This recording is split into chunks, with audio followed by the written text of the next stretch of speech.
Commercials is good. Commercials is good.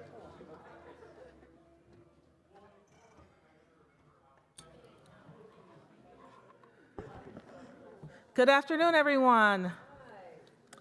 Welcome to the 2025 Annual Conference and Book Fair in Los Angeles, California. I am Demisty D. Bellinger, a member of the AWP Board of Directors. Here is a visual description of myself for those who need it. I am a Black woman with curly hair, kinky hair, and I'm wearing this nifty coat that my husband made me as a practice draft for a dress he's making.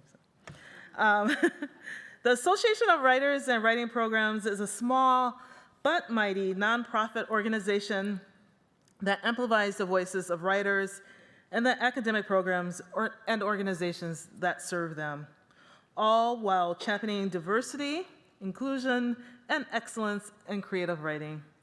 I am a member of AWP's Board of Directors, but first and foremost, I am a member of AWP. Membership with AWP provides me with writing resources year-round, but just as importantly, it allows me to support other writers, especially those who are just starting out. My membership dues help writers find meaningful careers and publication opportunities and connections, and make services like the Writer-to-Writer mentorship program possible. If you are not already, I invite you to become a member today. We are delighted to bring you this event. I'd like to acknowledge and thank all of our conference sponsors and a literary partner hosting this event, Letras, Latinas. Our literary partners and sponsors allow AWP to present these extraordinary literary events and help us keep our conference affordable and accessible. Please join me in thanking all of our conference sponsors and partners for their support and participation. Now, before we start, I would like to do some housekeeping. I'll keep it quick. Silence your cell phones, turn them off, or at least volume way down. Just silence them, and then don't look at them, or try not to look at them. Okay?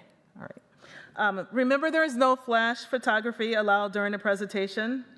Respect the seats in front that are reserved for attendees with accessibility needs, and remember that some of our needs are invisible disabilities. Please do not question people who need accommodations.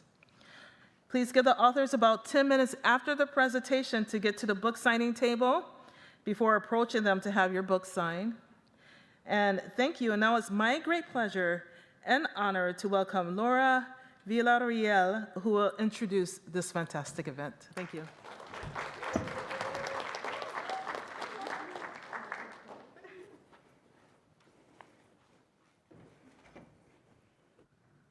Good afternoon, and thank you for joining us. My name is Laura Villarreal, and I'm a Letras Latinas associate.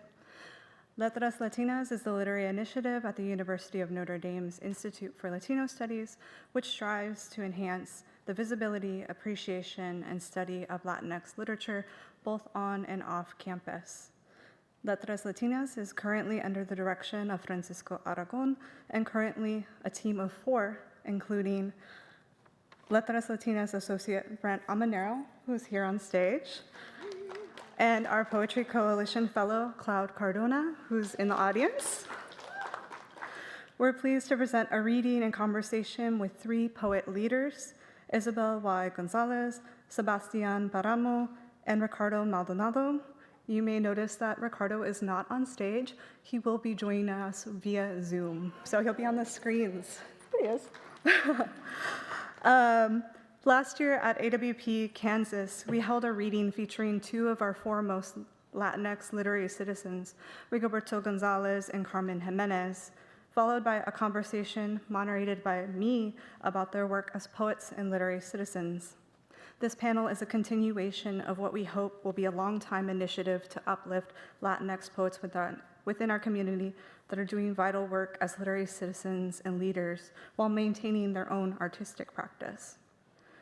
We hope it will encourage deeper conversations about the additional labor and sacrifices of time that arts administrators, editors, book critics, and other literary citizens put into supporting writers and the larger ecosystem. The importance of these roles cannot be understated. Literary citizens are the ones who create programming and run presses and literary magazines that showcase our work as writers. They apply for grants to help create more opportunities for us that can result in the time to write or compensation. They create residencies so we're able to retreat from daily life and indulge in the most useful gift a writer can have, on uninterrupted time. They build up and serve our communities in innumerable ways. They write critically about our books so they are illuminated for other readers and so they can continue on to live past publication.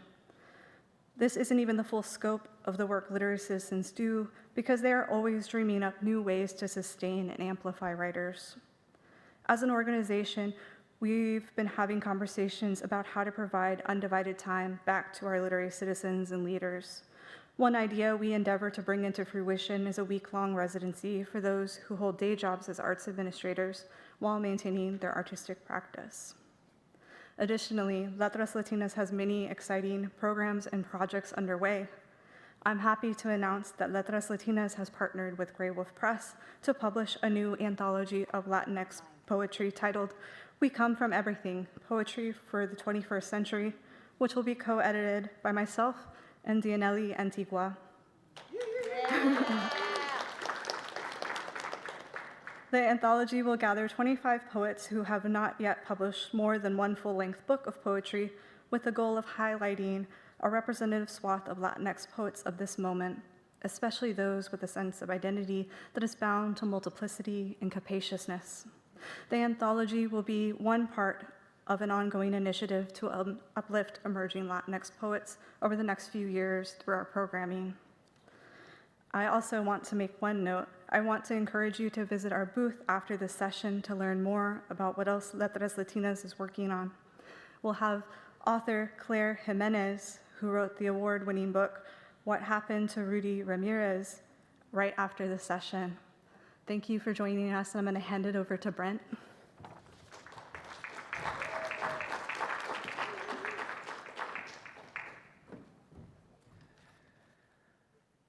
All right, before we begin, I'd like to remind everyone in the audience that you can follow along with the event outline available to download in the AWP app. There you will find the full bios of today's participants. First, we will hear a reading from Ysabel González, followed by a reading by Sebastián Páramo, and lastly, we'll hear a reading from Ricardo Alberto Maldonado via Zoom. After the reading, we'll have a discussion centered around maintaining artistic practices while holding their respective leadership roles. Without further ado, Ysabel González.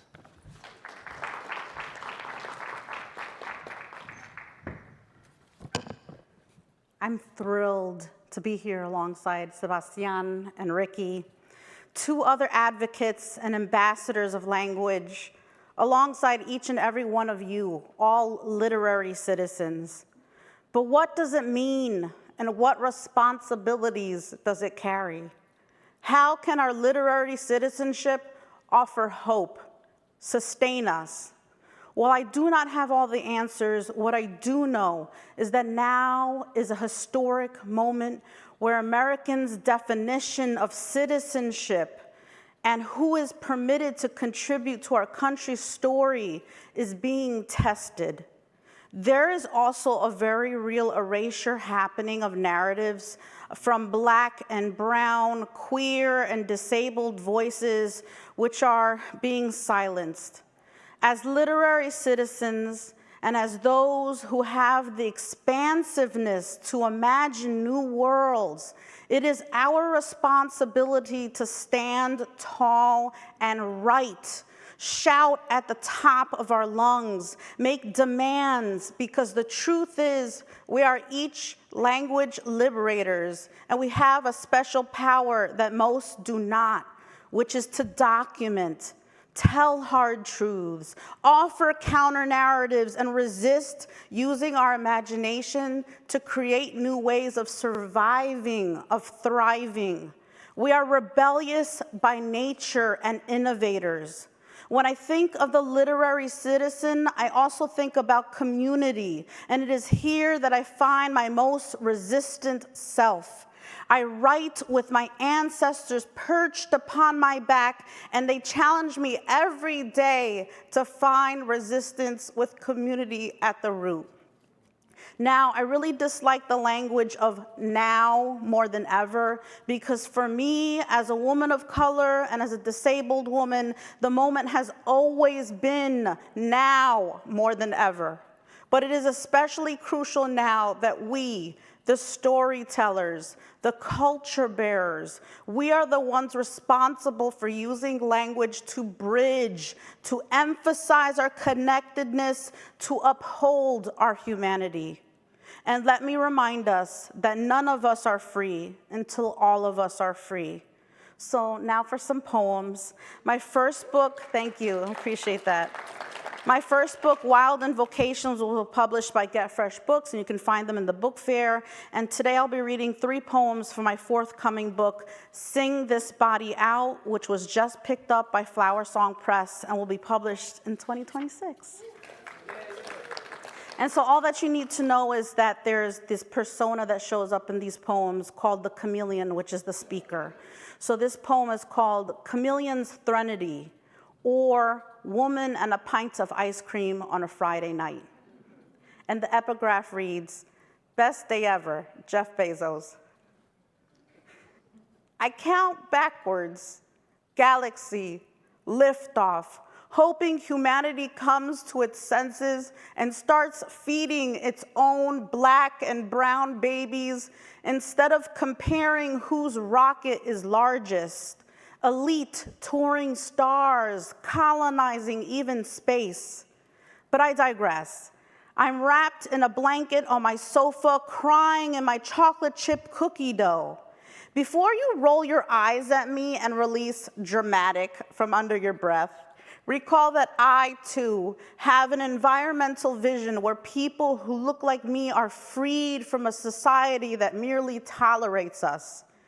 My neighbor comments to my husband, black people have it pretty good, because he, of course, is white, and because my husband, too, is white, carrying on the unspoken agreement. Around here, we set up our security surveillance before we wave our Black Lives Matter flag, because racists believe in the right to free speech only when it's convenient. And then there are racists that are so nice to me, that make me second guess their racism. I have to remind myself that the dismissal of basic human rights is normalized white supremacy. There are also those that don't hold other white people accountable. Every time you ignore injustice, a bell rings and a brown girl loses her wings. By now, my ice cream is a puddle of melt and salt, and I am no longer interested in the taste. I count backwards. You can't distract me. I see you, and real recognizes real. True change is carried in the heart with compassion, with grace. Don't make me launch into space and find you.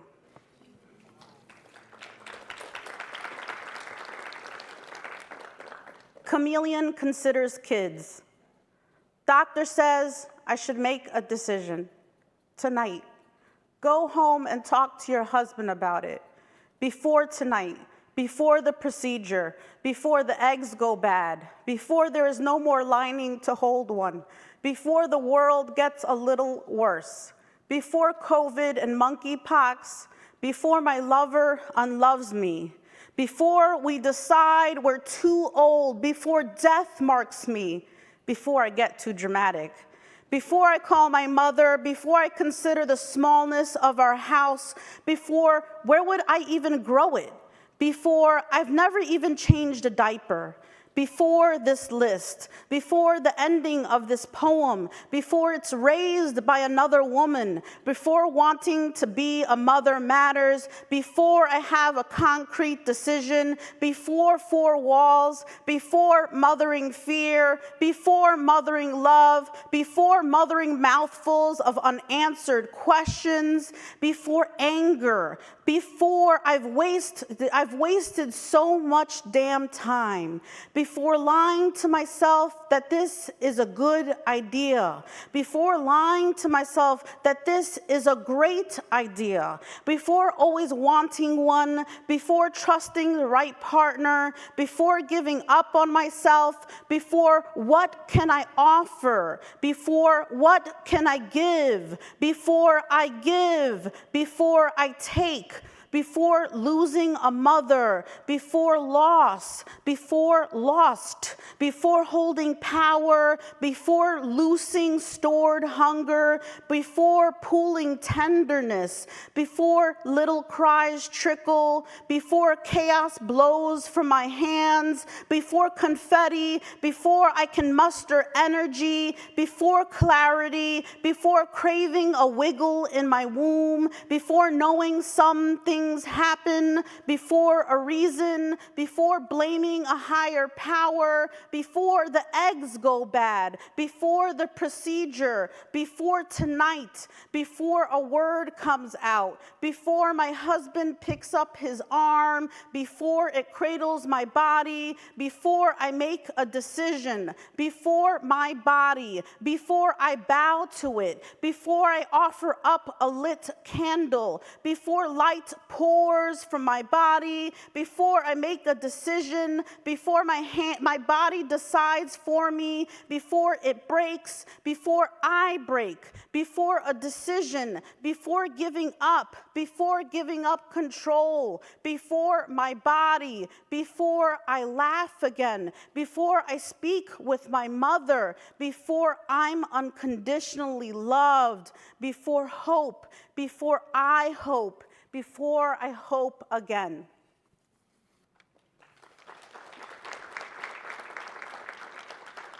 And I'll close with Sing This Body Out.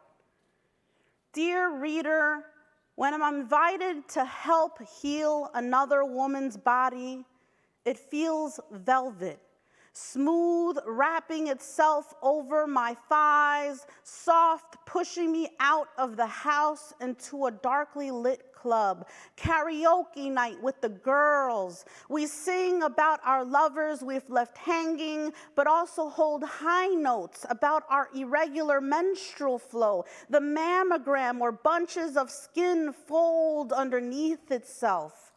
We carry melodies, woes of our aging bodies, oh, the sag of a half note, wrinkled, worn out triplet. Did you know our body's prime lies in changing, gravity pulling at the seams, pulsing blood growing wiser, richer? I bet you feel it even now as you hear this, the body always missing and longing for something it doesn't have yet, but at the same time, remarkably proud of all the ways it is able. I want to place my beauty-marked hand over yours, tell you the secret way achy bones draw my body down, prevent me from making love the way I used to. The body is deceiving, but I am not wistful for my younger self, no, because I'd have to do it all over again, understanding limits, discovering what is and isn't possible. I am the old knotted tree, and there is pleasure in communing with others like me, singing our deepest throb, wondering why the universe proposed we travel the world this way. I say, this hurts. Dear friend, you say, me too, and I am reflected back. I remember the day I got my first period, the way Lily and I giggled at the book my mother gave me about how young women's bodies worked. Two stretching teens learning about the ways we could change, be more. Dearest reader, how you would have laughed and laughed at our tiny faces. Don't worry. One day I will have the chance to curl up next to you, learn what's changing in your landscape, and we can laugh together. I've always wanted to ask you, how do your limbs feel in this very moment? Tired? Strong? I want to stretch across this page and honor whatever may not move in the same way for you and what has never moved. Praised be the spirit of your eyes, for that never changes. I say, dear reader, I love you with just one deep look. And I do. I love the way you listen, patient as I sing this body out.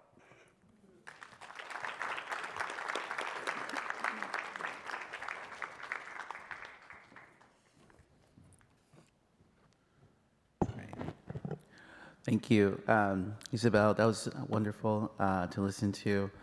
I had something that I was going to read, but couldn't bring it up. But I want to co-sign Ysabel's statement from earlier. I think language is so liberating and very important. And last spring, I was fortunate to teach this class called Poetry, Climate, and the Apocalypse. And it feels very apocalyptic lately, and I think a lot of what we talked about in that class was about the role of the poet and how we respond to our environment. And I keep thinking of this Percy B. Shelley quote that poets are the unacknowledged legislators of the world, and that really stays with me. And I am very moved by the power of poetry to bring us together, and the idea that it is an archive and is very powerful.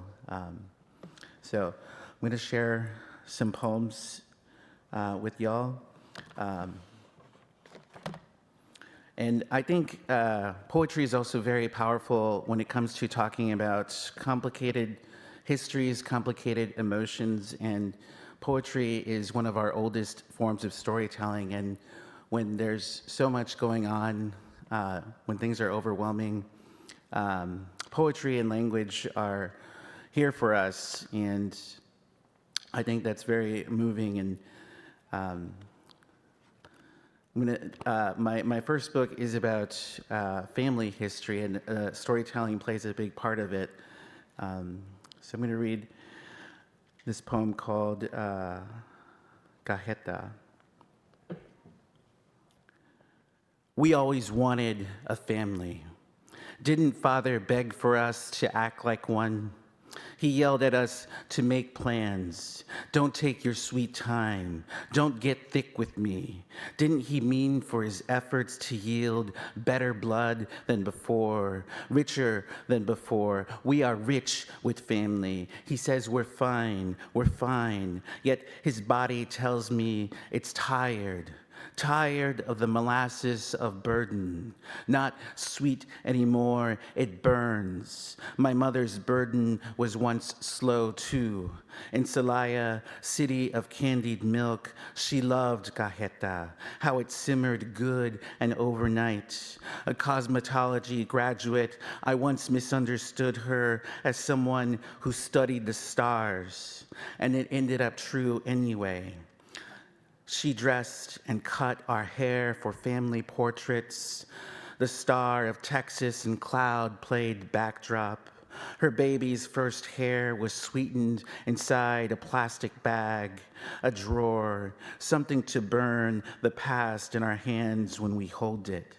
Simmering like birthday candles. Remember, mama y papa, pastel de tres leches, cake of 3 milks. We put frosting on everyone's nose. Remember, brother, why don't we gather to make plans? Why take so long to meet once a year around a table? Why not feast and drink about the dreams we saw as boys, climbing our city's roof, when we didn't know how long fireworks lasted because we lay there under July for what seemed like hours, and we joined the family and ate fajitas and drank soda and ate cake, and we even felt like a family, rich and without burden. Thank you. And this one's called Everything is on Fire. Even if the fire was set before us like a spell to vanquish the Father, could we learn to love its ashes and ruins? Couldn't that mean we're free to vulture over the scorched earth? Thank you, Mother. Thank you, Father. All the bridges are flames. Isn't it time they tell us a story? Once upon a time, we watched an inferno dance, and we saged the house, and we lay in the yard, and we saw the meteors hot in the sky, and that's how we learned the universe wrote love long ago during the Big Bang. Let the stardust explode and fold the dust inside a sheet of paper.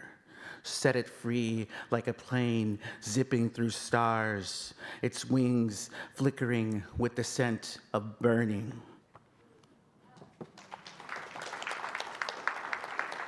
Okay. And been working on some new poems that are also thinking about history and storytelling, especially in Texas. And so I'll read poems from this new project. When I mourn other evenings, moonrise, we watched her crown above the man-made lake. Outside the top balcony, we lounge in silence. My heart isn't a silver tongue, so excuse me while I practice confessing feelings in your bathroom mirror. Before long, a deck of tarot cards on the floor. I'm the 5 of cups, which means I carried sadness. Pull the present card, the tower. Night falls, grows darker. Embers drag like days. They say we could die any day. I confess feelings. I say yes to your house. We become soft sweats, the tepid teacups on the counter touching. Are we friends listening to chests rise and fall? Yesterday, I was hungry. We picked potatoes off each other's plates. Quiet before the storm. Pull the future from the deck. Let the underdog years wake you after years of rain. Okay. Thank you. Right, and I'll read 2 more. This is called Ballad for a Cowboy, and I kind of based the form on a corrido form. This is called Ballad for a Cowboy. Relief, finally. I thought a broken heart wouldn't feel so bad if I broke things off first. If I rendered myself the Tejano, a character who hides his feelings in the attic. I'd read Octavio Paz. I'd erase history. I'd build a labyrinth of solitude with what-ifs and forget-me-nots. Open a big flower shop window. It's a tall tale. I'm not sorry. I swear my love for Texas is intensely violent, complex like Bonnie and Clyde. Their wide open hearts and busted bright stars, left for dead, a highway unrequited.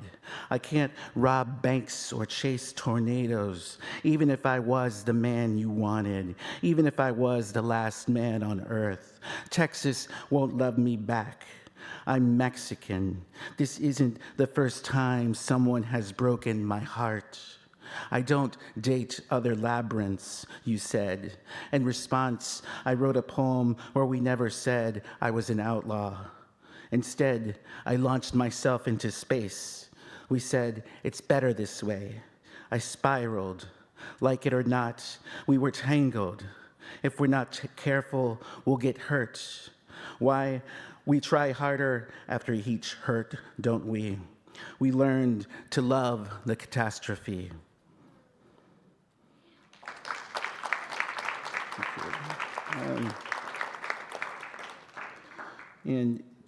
This is my last poem, thank you.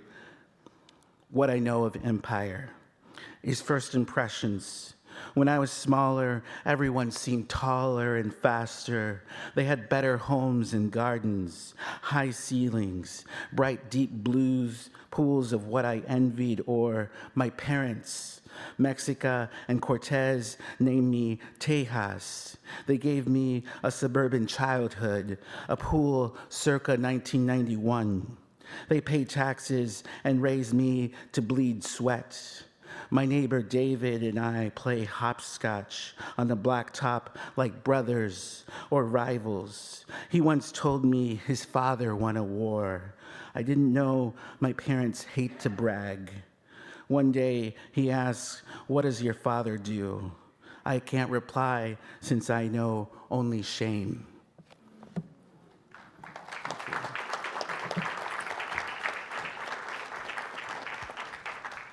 Hello, everyone. Can someone yell if they can hear me? Can you all hear me? I'm gonna jump in. Yes, I can. Can someone take a pic for me to send my mom in Puerto Rico? I would really appreciate that. Hello to Izzy, Sebastián, and Brent. Sorry I can't be there with you. Thank you to Francisco and Brent and Cloud and Laura at Letras Latinas, to Colleen and AWP for making my participation possible. I am recovering, but I'm doing well.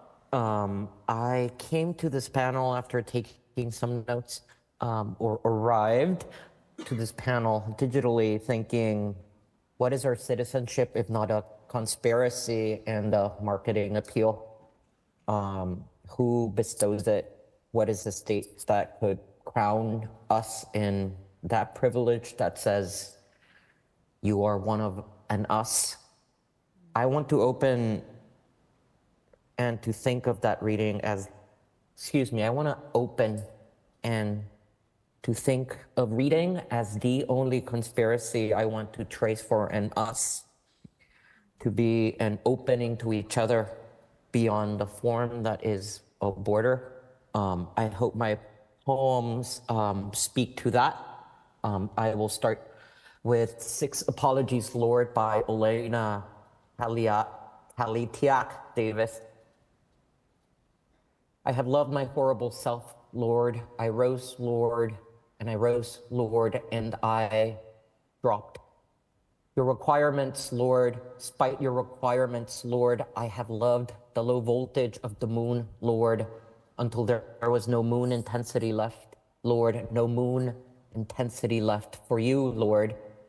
I have loved the frivolous, the fleeting, the frightful clouds, Lord, I have loved clouds. Do not forgive me. Do not forgive me, Lord and lover, harbor and master, guardian and bread, do not hold me, Lord. Oh, hold me accountable, Lord. I am accountable, Lord. Lord it over me. Lord it over me, Lord. Feed me hope, Lord. Feed me hope, Lord, or break my teeth. Break my teeth, sir, in this mouth. That's beautiful. A Violet Darkness by Najwan Darwish, translated from the Arabic by Kareem James Abu Zaid. And all that remains for me is to follow a violet darkness on soil where myths splinter and crack.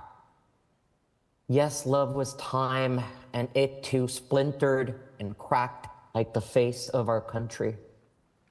My share of the people is the transit of their ghosts. American Wedding by Essex Hemphill. In America, I place my ring on your cock where it belongs. No horsemen bearing terror, no soldiers of doom will swoop in and sweep us apart. They're too busy looting the land to watch us. They don't know we need each other critically. They expect us to call in sick, watch television all night, die by our own hands. They don't know we are becoming powerful. Every time we kiss, we confirm the new world coming. What the rose whispers before blooming, I vow to you, I give you my heart a safe house. I give you promises other than milk, honey, liberty. I assume you will always be a free man with a dream. In America, place your ring on my cock where it belongs. Long may we live to free this dream. I will follow those 3 great poems by some attempts of mine. This poem is based on a real occurrence. A few days after Hurricane Maria had made landfall, my sister came to Puerto Rico, and we were speaking Spanish, and we were told to go back to our country. I had to use 6 words today.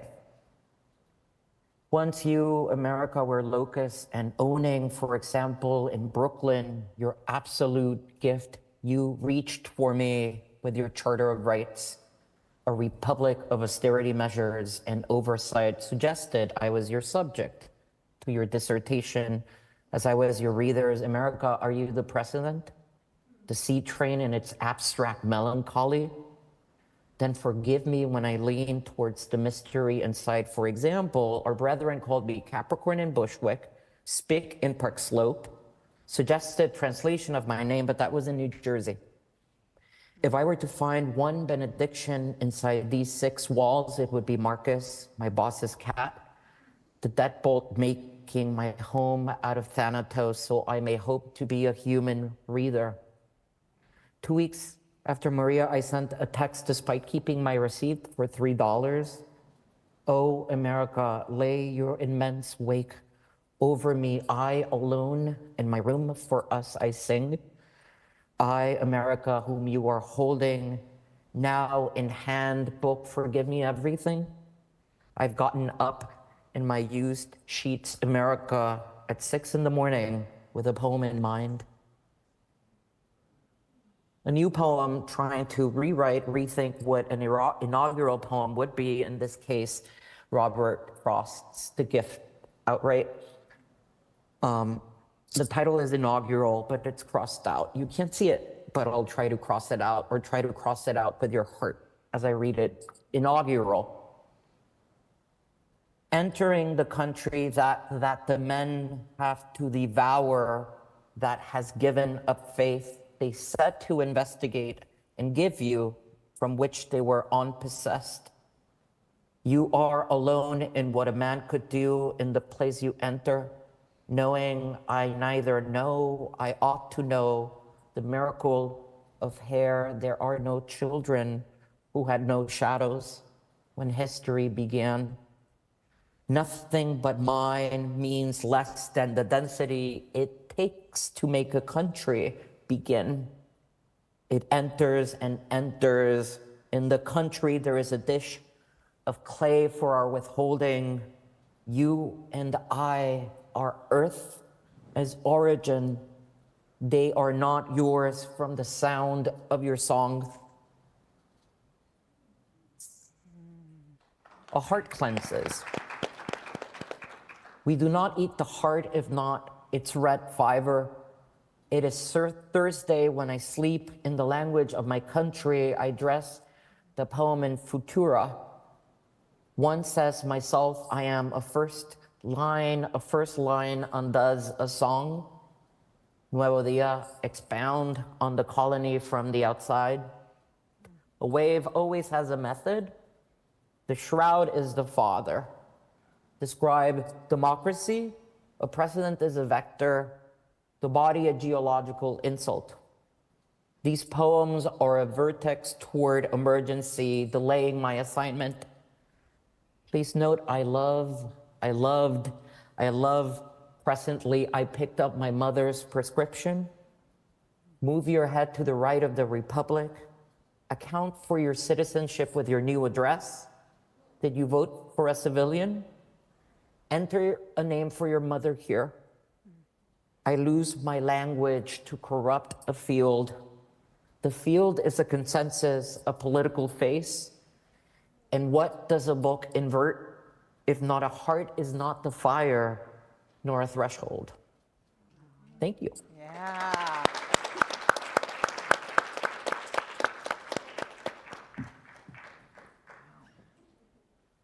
All right. Wow.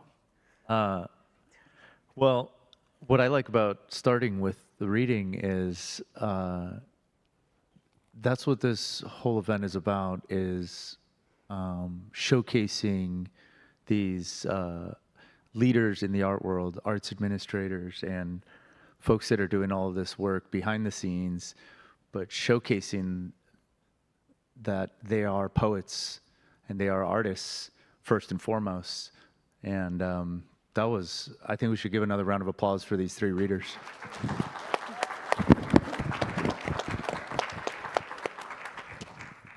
So I'd like to begin with a couple introductory questions, and with the goal to help the audience better understand your lives as both artists and arts administrators. So my two questions to start off are, how did you find your way into arts administration, and how do you balance your life as an artist with your life in arts administration? I can jump in if that's okay. I'll start us off. So just my background, I started out in higher ed. Doing my undergrad, I was working, going to school at Rutgers, and also working for Rutgers University. And so I spent 10 years trying to get my bachelor's, which I finally did, and then also working for the institution. And from there, I knew right away, I was close to 30, and I knew right away that I wanted to continue my work in arts, and specifically arts administration. So I was able to procure a position at Princeton University with the Lewis Center for the Arts, as I did my MFA at Drew University. It was a low-res program. And then from then on, it spun, and as soon as I got my MFA, I then was able to get a position at Dodge, the Dodge Poetry Program, which I've been there now 10 years, which is really exciting to share. And so, been with Dodge for 10 years. And then this idea of working as a practitioner and as an arts administrator, it's been very challenging. It's very challenging to balance the work, to prioritize your work. As you have to stay relevant, you have to stay plugged in, to know, especially in my job as a curator, as a producer of a pretty national poetry festival. It's very important for me to stay relevant, to stay plugged in, so to continue my work, to continue to stay in community, which is very important to me, to be working alongside my fellow poets. My journey, I guess, is a little bit not non-traditional in that a lot of the ways that I've been able to participate in the community are just with an idea, without much funding. Really, I've been doing it mostly unpaid. But I first started. The big thing that I started was a magazine called The Boiler when I was in graduate school in 2011. So it's funny to think that that's almost 15 years ago. But but even before that, I read for my undergraduate literary magazine and for my MFA literary magazine, and I was a guy from Texas that moved to New York and just became quickly enchanted by the New York literary scene, and I really soaked it in. I went to all the events, all the panels that I could, and talked to a lot of people. And the first few issues that we put out were online, and we solicited some friends. But it was something that I always read about when I was in high school, romanticizing the beat writers and the communities that they were involved with. And so I always thought of writing as a place to bring writers together.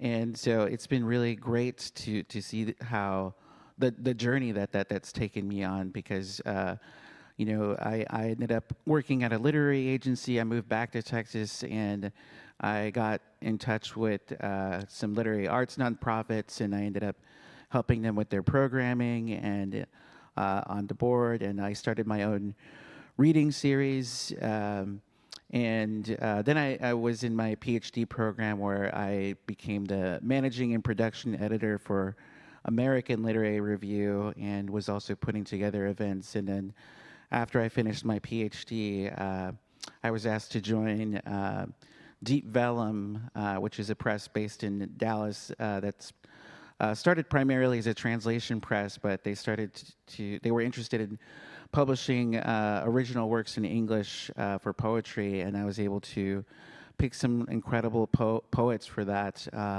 And I was doing that for about 5 years, and then I've kind of had to step back a little bit, but I've found myself still being asked to do things like that. And so I've recently also joined Texas Review Press as an assistant editor. But like Ysabel was saying, I mean, especially in graduate school, I think it was really hard to prioritize my own work, especially because I was still doing the reading series in my own magazine.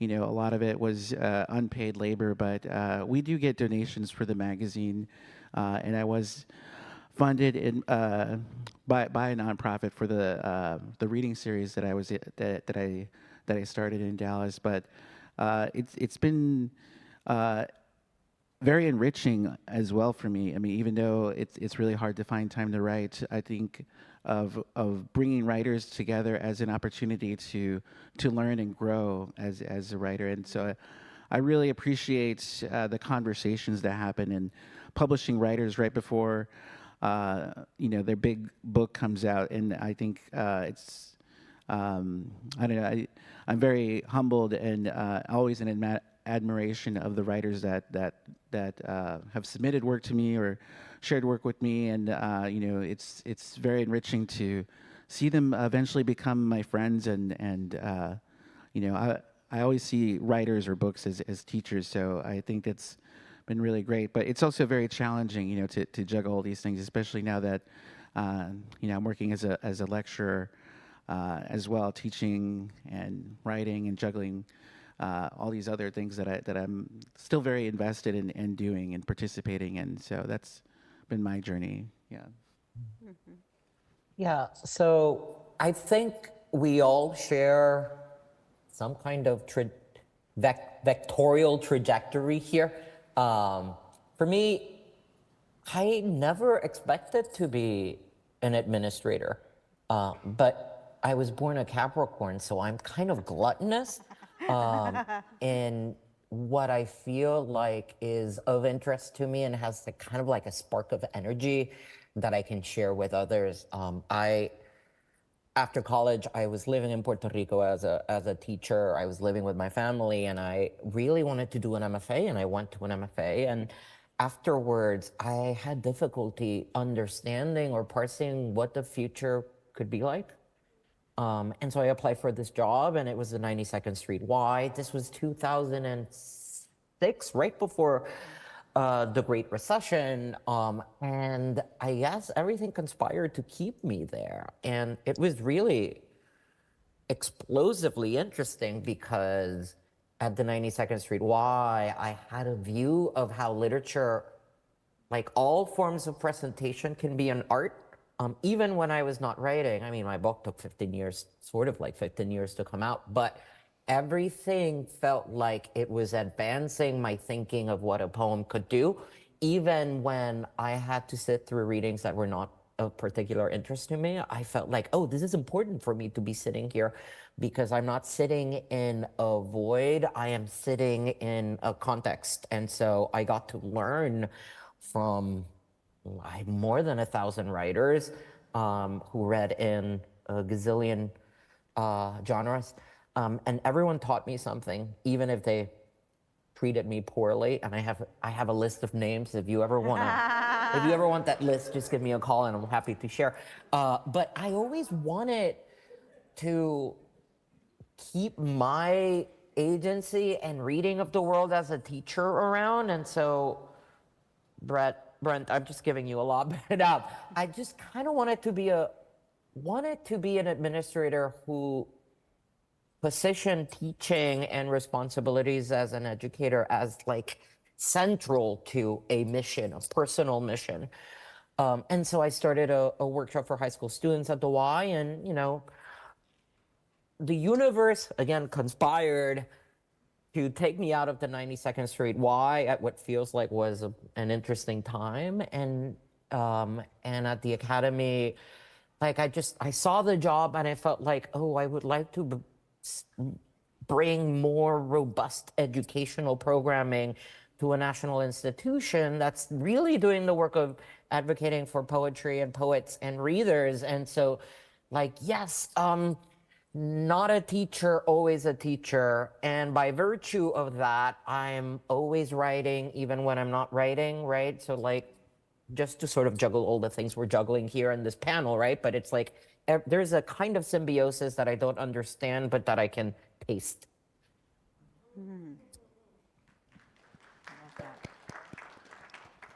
Thank you. Thank you for that answer. I'm going to riff a little bit here. So if you don't feel comfortable answering this, but I'm hearing this discussion, I kind of want to sit with this a little bit longer, because that was a big question. I kind of asked for like your whole life story, and then on top of that, also like how do you balance your life as an artist with your life in arts administration? So it's like I was actually probably too large. So I want to like dissect that second part, and feel free to skip if you don't want to add any additional. But I've been having these conversations this week with poets from all different backgrounds at all different stages of their career, and I feel like this question comes up with everyone, and that's finding that balance. And so I was speaking with a young poet in grad school, and then shortly after I was speaking with a poet who is getting ready to retire. And it was the same question, but a different environment. And the student in grad school asked, hey, do you have any advice? And I just blurted out the first thing that I thought of, which is learn how to sit under a tree and read a book for pleasure amidst the chaos.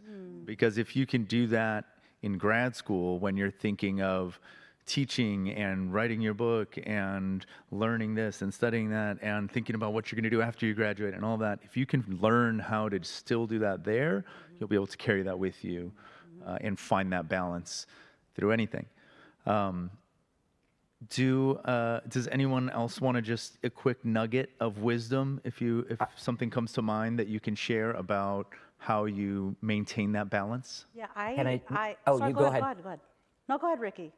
This is a question that I'm asked often because underlying, at times, the curiosity from, let's say, a younger writer is the understanding that we are what we produce. And so, or if you're not producing, you're betraying a part of yourself, right? And how do we not do that, right? Or maybe that's how I read it, and maybe I'm wrong. But I ran into Tracy K. Smith at an event when I was younger, and that's the question that came up. And she said, like, well, I'm listening. And so I feel like it's important to understand, first of all, that the work that we do as professionals, if we can call ourselves that, is an art, right? Administration is an art, and you're still engaging your brain in that way. But it's also important to understand that when you're not necessarily putting pen to paper or finger to keypad, that you're listening, and therefore you're reading the world. And what's a poem? In my case, that's what I feel like a poem is. It's like you read the world and the things of the world, and then you share it on a poem or the page, right? So like, I want to be less punitive to myself when I'm not writing. So I say, oh no, I'm listening. And so like that focuses me on the act of like being beholden to the world and understanding that if it's giving me something, then I have to give it something back whenever I can. That's beautifully said. I would say I'm always writing in my body as I walk through the world. When I'm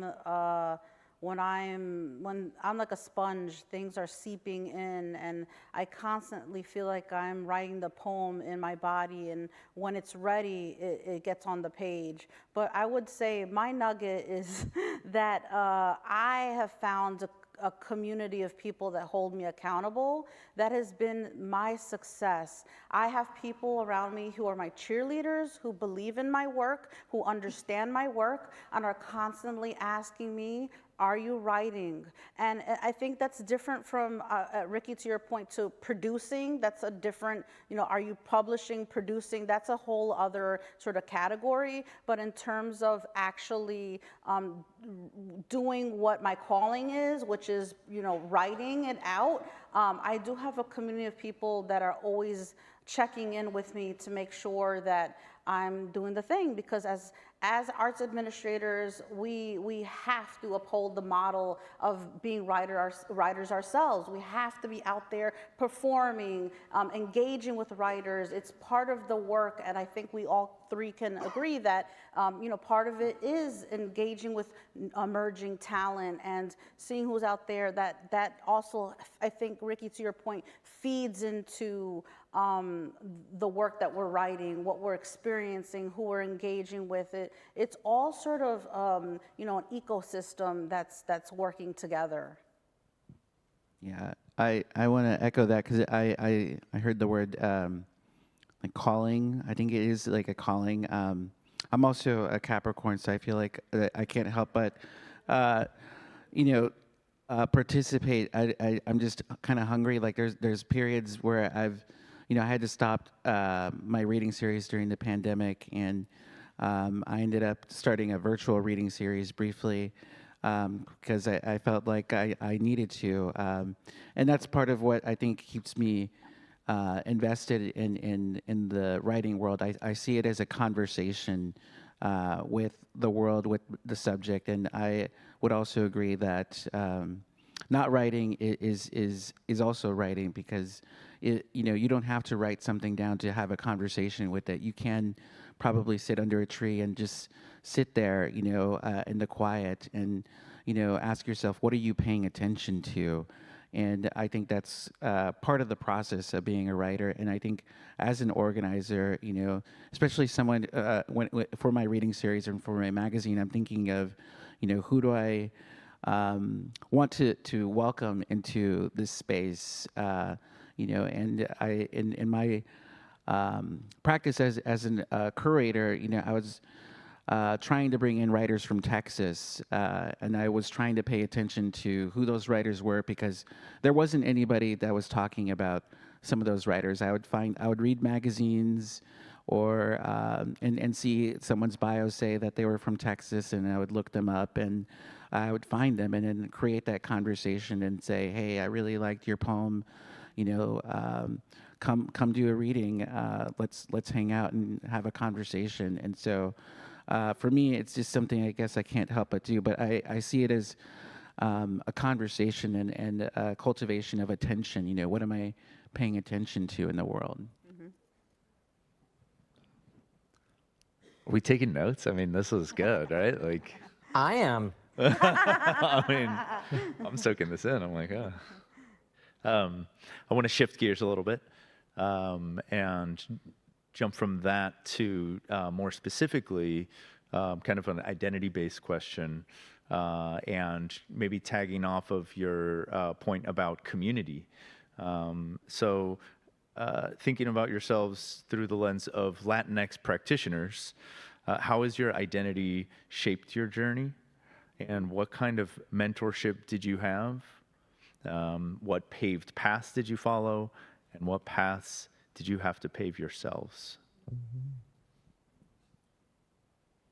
I guess I could, well, I feel like I paved a lot of the path for me, especially starting a magazine. But I was also very encouraged by my mentors, my late mentor, Thomas Lux. I told him to submit some poems to my magazine when we were first starting out. And I mean, he was a big fan of starting the magazine, and he was very accommodating to send some poems for us. And I've met a lot of writers, over the years who have been encouraging and motivating for me. And I think of them as sort of role models for myself, because I also, I think I came, like, around the 2010s, I feel like there was this huge explosion of online literary magazines and conversations about representation in literary spaces, whether it be magazines or reading series. And so I started to think about that question. Even though I was from Texas, I felt like I kind of ran away to New York because I didn't understand myself or my story. And then it was through, going to events and playing the role of editor and starting a series that I started to lean into that discomfort for myself. And I think of all these writers that I started to read or were starting to publish around that time in the 2010s that were very inspiring to me to create that space. And I think for my magazine or for my reading series, I never make it a selling point that we are a BIPOC or queer friendly space. I always thought of just normalizing it in a way. And so, but I would still pay attention to, who am I inviting into this space? And so when I would put together my reading series, I would, try to make sure that, I had men and women and non-binary and writers represented, and I would try to seek them out because you don't always see them in visible spaces, and so sometimes I saw it as part of the work to make sure that I was putting those voices out there and just kind of normalizing it, and I think especially with my literary magazine, it's really cool to see that those writers would just submit to us because they would see themselves in the back issues or the archives. They would see, people that sounded or looked like them in the pages, and so they would keep sending us work. And so I feel a great deal of pride in doing that without having that as a selling point. But I think those spaces that do call themselves BIPOC or queer-friendly spaces, I think those are important, but I also think it's important to also normalize it and make it the default. Yes. Yeah, and I had so many folks that lent their hand down to lift me up. I remember in undergraduate, one of my more advanced classes was with Evie Shockley, and I didn't know who she was when I took the class, so I was always in her office sharing poems with her, getting feedback. And then, like, afterward, when I realized her significance and contribution to poetry, I was so embarrassed. I was like, oh my God, I was showing her my really rough draft poems. But she was such a support. And from there, working with poets like Araceli Escamay, John Murillo, Natalie Diaz, Eduardo Corral, I bring all those names into this space because they truly held space for me. They were some of the first poets that I respected, that I admired, who spent time with me and encouraged me. And it is a little, and as far as arts administration, I will say what our Newark Poet Laureate, our recently inaugural Newark Poet Laureate, Mia X, said to me the other day. She goes, I paved the way for myself.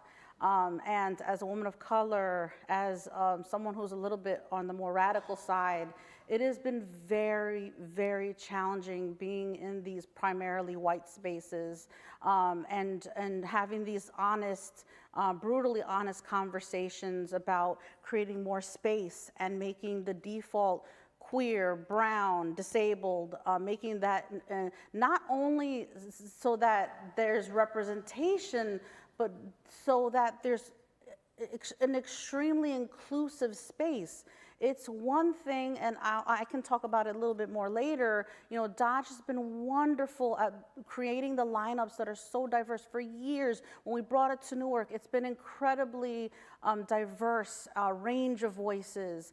And I think what we're doing in our transformation, which started in 2024, is also thinking about the actual spaces where people are gathered, not just the lineup, but how do we create more spaces where folks feel seen, feel welcome, feel like they're included, feel like they're part of this experience, which is, I think, so important.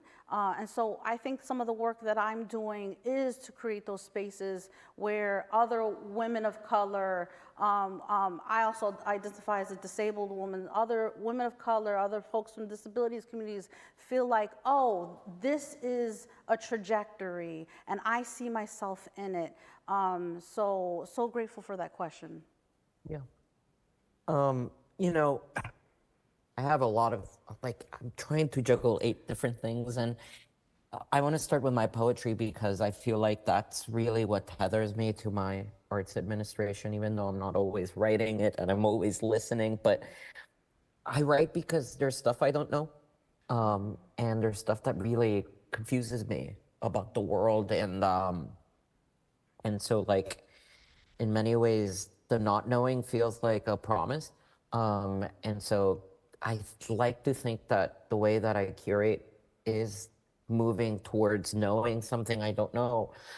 When I started writing poems, it felt like a private act, and it always is, right? But I just never knew that I could be part of say, a Latina community. And the further I advanced in my career as a poet and as an administrator, I understood that I was obviously part of a chorus, but that there was something that felt distinctly Caribbean.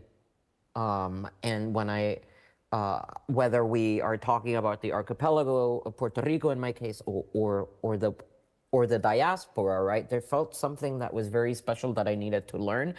And my educational experiences here in the mainline were not providing that. Not even my mentors. I love my mentors, so grateful to them, but I just never saw my work corroborated by theirs thematically.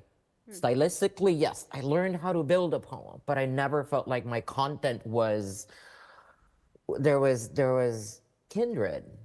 But there was, at the same time, we were all writing around something, death, love, right? All these big buckets. But it was Hurricane Maria that allowed me to really understand the form that I needed to write in. That was, in many ways, a silver lining in this horrific experience, right? National tragedy. And then I realized that I was part of a community through Canto Mundo. And then through Canto Mundo, I got to also meet wonderful people like Francisco and Letras, Latinas, right? Like it was not only liberating, but like it felt like like a blossoming to be in a room. And this is one of my favorite moments at one of the retreats that someone put up Whitney Houston's I Want to Dance with Somebody, and everyone was dancing. And I remember turning around, and for that, like, those 3-5 minutes, everyone felt free. And like, I never felt that. It's like the room was levitating. And that was more instructive to my writing than, say, I don't know, 20 years of formal education. And by the way, Ricky, I was there at that dance party. We were I there the same remember. year. Should I skip the next question? We just have a dance party? Yeah, we can do that. Thank you, Alfred. Those really spot on answers, all 3 of you. Thank you so much. I'm going to move into more individual questions. I'm going to start with Ysabel. Dodge Poetry has been through many changes recently, including partnering with the New Jersey Performing Arts Center and expanding programming beyond the festival. How has Dodge Poetry transformed into a program that uses poetry as a catalyst for social change? And what kinds of impact are you seeing in the literary ecosystem? I love this. And the first thing I want to acknowledge is that I'm very grateful because the Dodge Foundation and NJPAC is still committed to social justice and social change. So just very appreciative to be in spaces where this is still a space for us. So some of the work that we're doing is first of all, is something that I mentioned earlier, is not only transforming the lineup and including even more incredible diversity. I have a great statistic in 2024, which is where we started our transformation.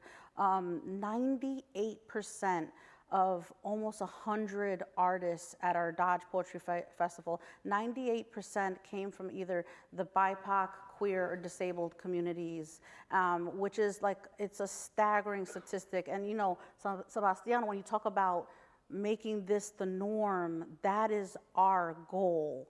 And the other thing that I think we've really been thinking about is that this festival can no longer be produced by 1 or 2 or 3 people. This has to truly be a community effort. So in 2024, we began our first ever advisory committee, which very grateful to it was a bunch of amazing poets that were included in this this committee that helped guide some of our work, one of which is in our audience, Vincent Toro. So grateful to all these poets that were doing such tremendous work alongside us. The other piece is we do have a selection component as part of our festival. We also hired for the first time ever outsourced a selection committee, which is made up of previous festival poets, a wide range of poets, to help us review the selections committee.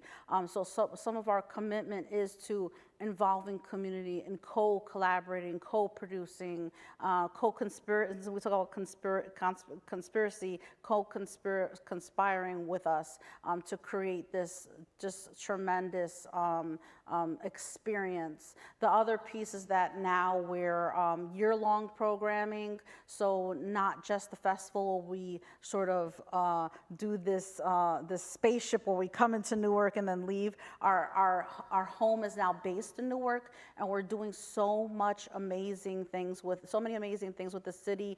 The city is a city of poets. The mayor of Newark, New Jersey, is Mayor Raz J. Baraka. He's also the son of Amiri Baraka. Raz Baraka is a poet. He's a radical politician doing tremendous work in the city. He's also running for governor. I mean, there's so many great things about this city, so many things that are already happening before Dodge Poetry even came to the city. And one of the things that we had to do in 2024 is recognize that there's already a vibrant poetry community in the city of Newark. By the way, I'm a native Newarker, so I knew all the things that were happening in the city. I had friends who were doing the things. And so for the first time ever in 2024, we really worked alongside organizations like Evolu Culture, which has been strong for 10 years doing their open Dopen Mic, and the People's Open Mic. There's so many organizations that are doing the thing. I mentioned earlier our inaugural Newark Poet. We have never had a Newark Poet Laureate. The city of Newark finally is like, you know what? We have to do this thing. And I was very grateful to serve on the selection committee, be truly in community with Newarkers. So this work is expanding, and really, you know, it's thinking beyond just poetry for poets. That's the other piece I'd like to mention, is that we're really thinking about accessibility. For example, at the festival, we had a family fun day in the park across the street from the New Jersey Performing Arts Center, where every Newarker heard the bumping music in the park. We had a community catalyst stage there where we had poetry going on, so people could actually walk through the park and not even have a ticket and be able to experience poetry in their city and music and people on stilts and people doing balloon art. I mean, all types of stuff. So we're really thinking about all the ties to accessibility and poetry in communities where it's already thriving, and also this idea of like giving folks the opportunity to experience in their poetry in their city in various forms, hip hop and poetry, jazz and poetry. I mean, there's just so many things you can do to engage community. So those are some of the things that we've been thinking about, truly having our ear to the ground and knowing that, it takes a village. Beautiful. Thank you. I'm just going to do a quick check-in on time. Oh, okay. We're out of time? Oh, How'd that happen? Oh my God. went way too fast. Well, thank you all for being here.